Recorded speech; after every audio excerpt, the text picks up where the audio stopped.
I don't mean to disrespect the voters of Tamil Nadu, but as political observers, we have seen that goodies and populism in manifestos have often decided which way elections are going to go. So, somebody is giving a gold chain, somebody is giving a gold coin, somebody is giving a television. Where does ideology or nationalism or anything else enter into the fray as an issue in a state which is extremely vulnerable to these kind of offers that both the DMK and the AIADMK have made in the past? The AIADMK spent enormous amount of money in the last Lok Sabha elections. The DMK and AIADMK both spent. But the DMK scored a massive victory.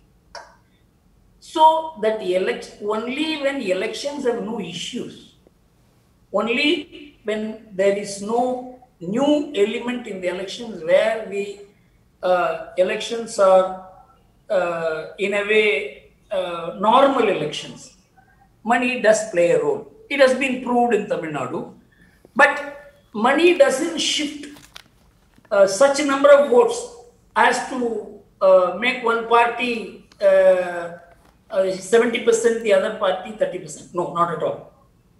It is only because of lack of issues, money has come to play a role. One small example I will give you. Yesterday, the entire Tamil Nadu celebrated. I mean, I don't know how much reports you got. I have seen the reports. And it is unanimously admitted that this kind of celebration was never seen. This is not organized. But if DMK or ADMK were to do a similar thing, they may have to spend tens of crores of rupees to get the people to do that. So, when Rajinikanth enters, nobody is expecting money from him. The new element which Tamil Nadu has been longing for. You see, you must have been in Tamil Nadu to understand how a very large number of significantly influential people, thinkers or educated people, right down to ordinary people who want to see something different in Tamil Nadu because they are fatigued with both these parties. So, the voluntariness with which they will participate can never be the case in the case of either of the two parties. Because DMK has been reduced to a family party.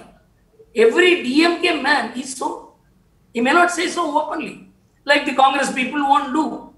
But they are only exerting themselves to be working for the party.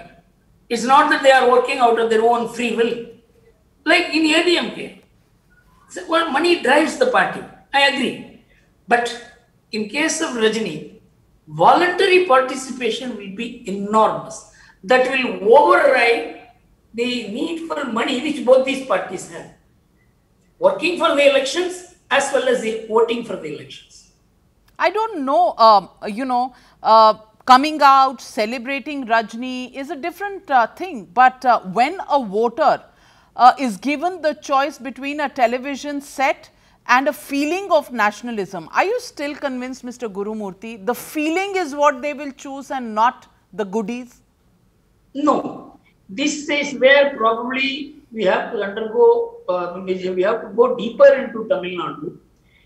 This may appeal to about 10-15% of the voters who are anyway committed voters of either of the two parties.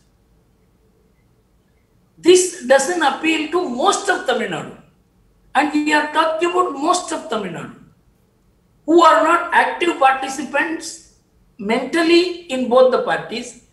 They are only voting for these parties because there is no other alternative. That Tamil Nadu is what will gain traction in this election. That's a very promising sign, as you say.